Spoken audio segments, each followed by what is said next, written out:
சற்று முன் வெளியான முக்கிய தகவல்கள். வெயிலுக்கு குட் பை. அடுத்த 5 நாட்களுக்கு வெளுக்கப் போகும் கனமழை. வானிலை ஆய்வு மையம் முக்கிய தகவல்கள்.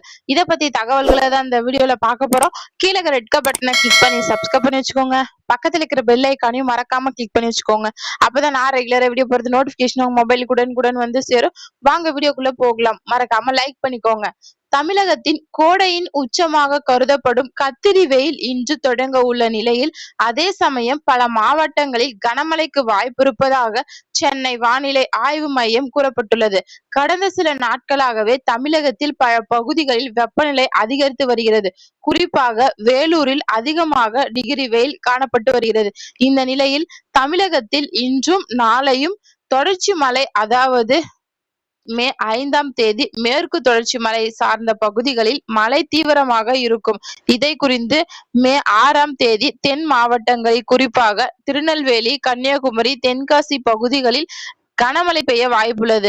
மே 7ஆம் மற்றும் 8ஆம் தேதிகளில் மத்திய மற்றும் தென் மாவட்டங்களில் பலத்த காற்றுடன் மழைக்கு வெப்பம் வாய்ப்பிருப்பதாக சென்னை வானிலை ஆய்வு மையம் தகவல் தெரிவித்துள்ளது.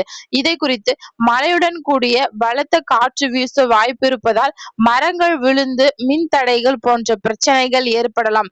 எனவே உடன் கூடிய பலத்த காற்று வீச வாய்ப்பிருப்பதால் மரங்கள் விழுதல், மின் தடைகள் போன்ற பிரச்சனைகள் ஏற்படலாம். மக்கள் பாதுகாப்பாக இருக்க வேண்டியது அவசியம். இந்த மழை விவசாயிகளுக்கு நன்மை தரும் என்று கூறப்படுகிறது.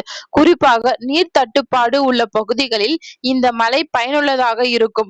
மொத்தத்தில் கத்திரி வெயில் தொடங்கும் நேரத்தில் மழை பெய்யும் இந்த நிலை வானிலை மாற்றத்தில் ஒரு முக்கிய அறிகுறியாக பார்க்கப்படுகிறது. வெப்பமும் மழையும் சேர்ந்து காணப்படும் இந்த சூழலில் மக்கள் முன்னெச்சரிக்கையுடன் இருக்க வேண்டும் என்று காணப்படுகிறது. மழை மற்றும் வெப்பம் இணைந்து வானிலை மாற்றம் உடல் நலத்திற்கு பாதிப்பு ஏற்படுத்தக்கூடும் என்பதால் மக்கள் அதிக கவனம் செலுத்த வேண்டும். குறிப்பாக குழந்தைகள், முதியோர்கள் மற்றும் நோயாளிகள் அதிக வெப்பத்திலும் மழையிலும் பாதுகாப்பாக இருக்க வேண்டியது அவசியம். தண்ணீர் குடித்தல், வெளி சூழலில் நின்று நேரம் செலவிடாமல் இருப்பது என்று முன்னெச்சரிக்கை தகவல்கள் விடப்பட்டுள்ளது. நன்றி, வணக்கம்.